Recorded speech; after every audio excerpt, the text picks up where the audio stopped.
Hello, my name is Daniel Howrigan, and today I'll be talking about how to run copy number variation analysis. Today's talk, I'll address a couple of questions, namely, what is a copy number variant and how do we detect it with genotype data? What does the CNV file format look like? And what does the CNV analysis output look like? Finally, how do I use this to run CNV burden and association tests? So what is a copy number variant? Well, I define it here as a subset of structural variation involving a gain or duplication or a loss/deletion of genomic sequence. Now, I call it a subset of structural variation because structural variation can encompass basically any change in the length of a genomic sequence. That can be as small as a single base pair insertion or deletion. Now, most SNPs that we think of are just substitutions, so the actual size of the genome isn't changed with a single nucleotide polymorphism. But a structural variant can encompass anything from very small all the way to entire chromosomes. What we call CNVs, while it being kind of a general name, falls into the category of roughly, at least defined here, at minimum 1 kilobase to submicroscopic. With array data, we generally say something around 10 to 100 kilobases, given our sensitivity to detect these CNVs, whereas larger CNVs usually are greater than 500 kilobases up to multiple megabases. And then we get into much larger events.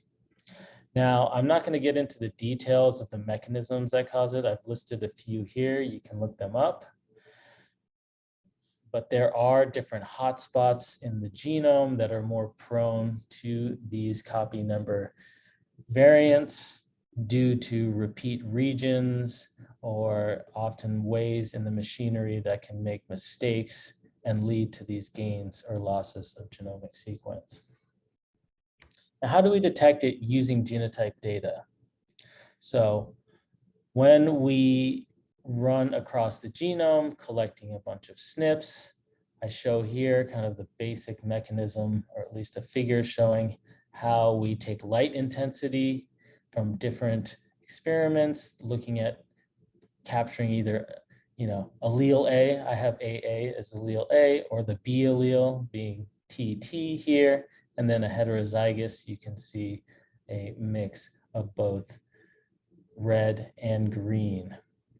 Now we can leverage these allele frequencies and what we call the B allele frequency, or at least the frequency of the T in this case. Now normally when there's no copy number variant, these will be roughly equal, and so will be around 50%.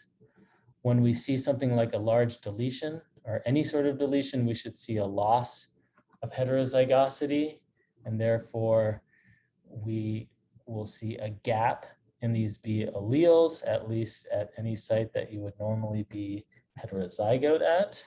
With the duplication, these would be a little bit off. So it would be more like 2/3, 1/3, and you would see maybe a movement kind of akin to where these pink lines may be going, even though they don't quite define that. You would see in a duplication that the B allele frequencies move off 50%, but not to 1 and 0.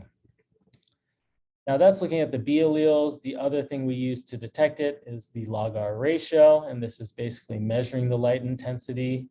And when you see a drop here, where we would see maybe in all of these calls, you should see a drop of say 50%. When we have a deletion, and you will see subsequently a rise of about 33% for a duplication. Now, I'm not going to get into the details of the callers that are used to detect these copy number variants. Suffice to say, this is kind of the foundation that it's built upon. What I'm going to talk about next is, given that you've run copy number variant callers, here are the kind of QC calls that you're moving into the analysis stage. Now, I use Plink to analyze the CNV data, so you can get a bunch of different file formats, copy number variants from different callers, but you would if you want to use Plink, you would convert this into this particular file format, which is the .cnv file. And it's basically individual identifiers, the chromosome, the start and end position of this CNV, the type, 1 being a deletion, 3 being a duplication. And then also there's a few other fields here, the score and sites field. In this example, I use the score being, say, the number of copy number variant callers that agreed upon this given call, and it could range up to 6. Sites here being the number of SNPs that are used to call the CNV. Now, I note here that score and sites are not forced into a particular convention. You could say replace score with the number of genes overlapping the CNV, or the sites being some other variable that you would be interested in measuring. Now, along with this file, Plink creates a .cnv.map file, and this is basically breaking down the breakpoints of each CNV into akin to a map file, similar to what we have for SNP data. And you can see here, I note that every different position is mapped, even the end position, but also maybe a single position after that end, because you may want to do a test, an additional test after the end of a CNV to see how things have changed. Note that the CNV file format commands are not available in Plink 1.9, but the initial version, granted, the speedups that you get using the newer version of Plink aren't all that applicable here, because we're generally dealing with rare variation, and so these file sizes are generally not too large, and the sorts of computing that you use is not too heavy. So what does CNV analysis output look like? Usually whenever you run a command in Plink looking at your CNV files, you get out a .cnv.indiv file. So this is per sample file, where you say the number of CNV segments that this individual has, the number of kilobases that these segments cover, and the average kilobases covered per segment. You also get a CNV.summary file. This is akin to the map file that is summarizing the number of affected and unaffected individuals at any given breakpoint, or start, end, and n+1 of a CNV.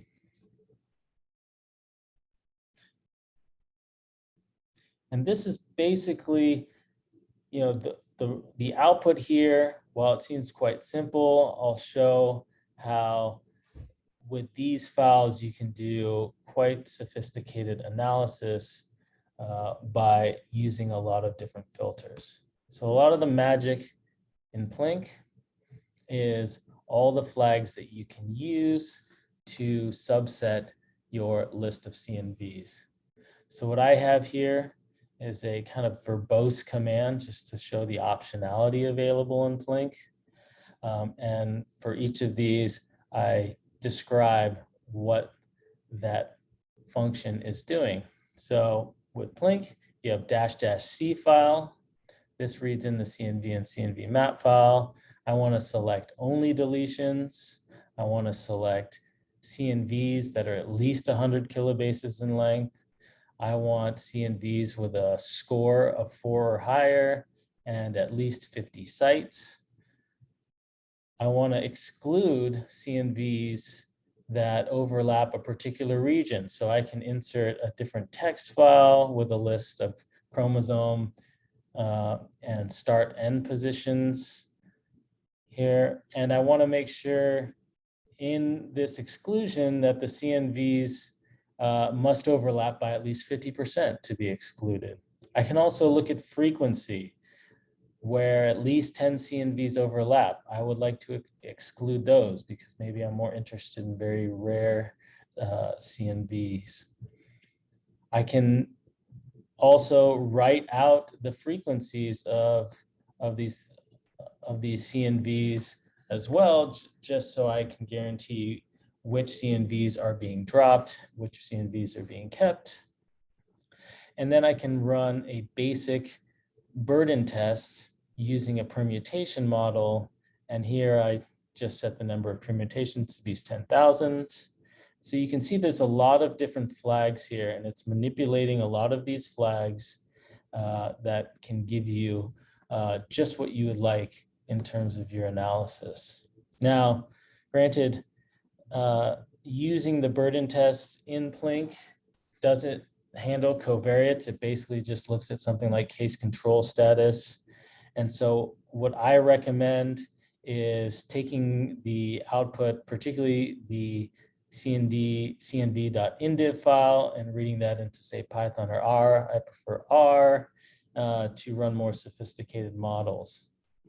And so you can see when you put more filters here, if I go back, the number of segments will change depending on what filters, and obviously subsequently the number of kilobases covered by these segments will change as a function.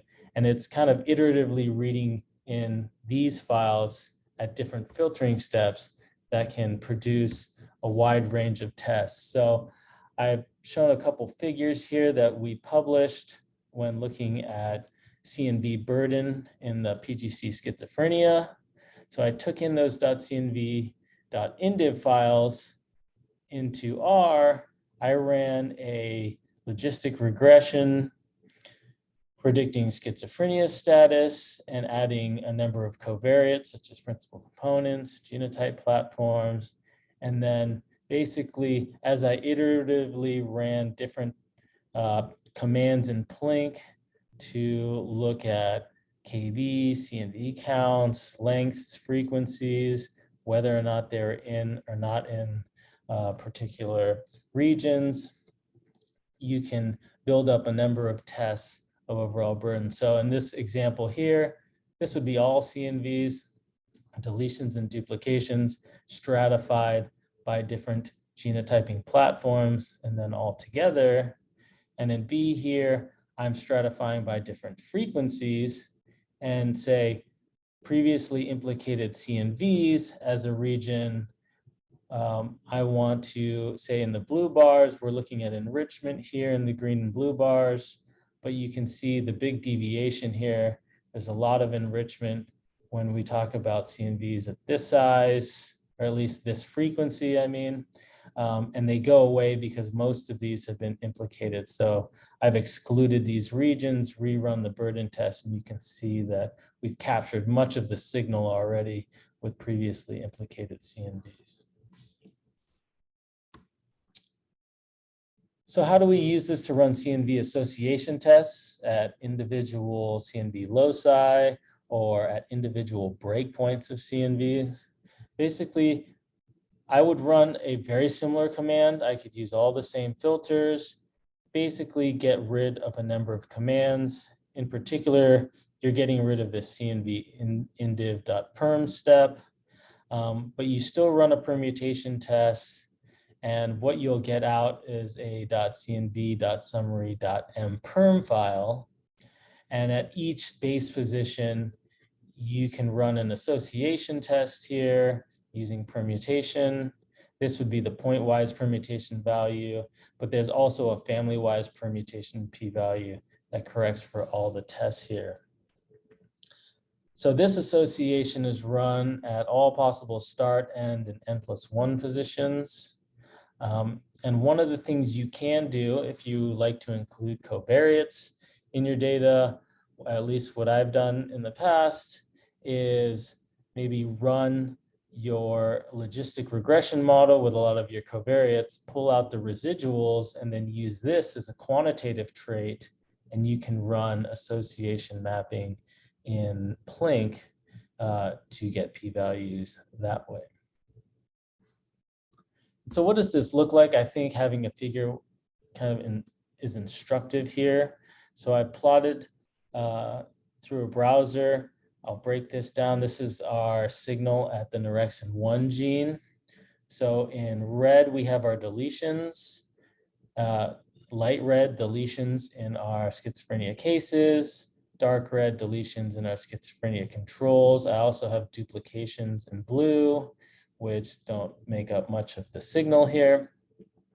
But as you can see, I've also plotted the negative log 10 p-value. And if you kind of look closely, you can see each little breakpoint, you can see a different test being run. And you can see at a spot like this where there's many different breakpoints, a lot of granularity, you can run many different tests and kind of get a shape of the association around this gene. Now you can also collapse. Another test that we've done is collapsing across, say, all the exons of this gene.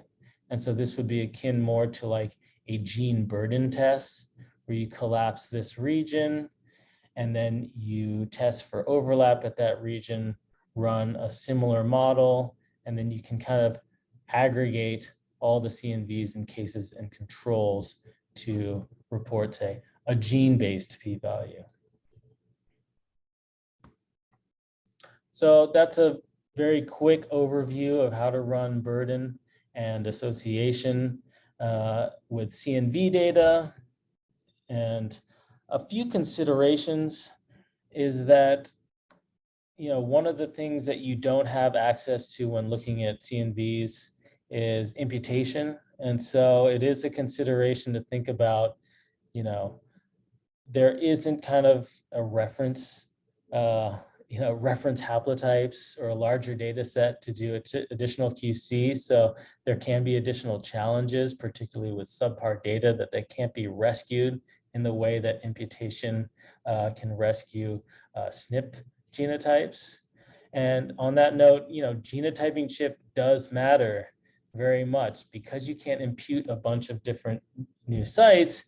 The variability in terms of the number of SNPs, particularly for smaller CNVs, is a very kind of important consideration. And so, you can think of, in a particular genotyping chip, if you don't have a good case control balance there, you may not have the sensitivity to properly detect CNVs. And so there's a lot of work that goes into determining at what length of CNVs, or at least at what case control balances, given your genotyping chip, do you have the right amount of power and sensitivity to do a proper case control association test. Another thing too, ancestry PCs, most of the CNV hotspots and associated CNV that we see in psychiatric disease aren't very impacted. And mainly that's because these are recurrent de novo CNV areas where there's a higher mutation rate, but this is not really ancestrally defined in terms of the fact that there's not a large difference in the allele frequency across different ancestries, but it is still useful to include, particularly as you get to higher frequencies and you get more inherited CNVs. And finally, multiple testing correction by permutation is one of the more robust ways to account for the multiple tests, because the nature of CNV data is such that given the type of genotyping chip that you use, the size of your data set, no particular study is going to be very similar to another study, and that kind of leveraging the correlation structure within your own data set, given your ability to detect CNVs at various sizes and frequencies using permutation, is usually the best way to go about properly testing for association. So if you have any questions, feel free to email me. I've also put down some sites. You could search here for the PGC CNV paper that we did in 2017. And also, I think the write-up in Plink on how to do this is really good and very descriptive of all its functionality. Thank you.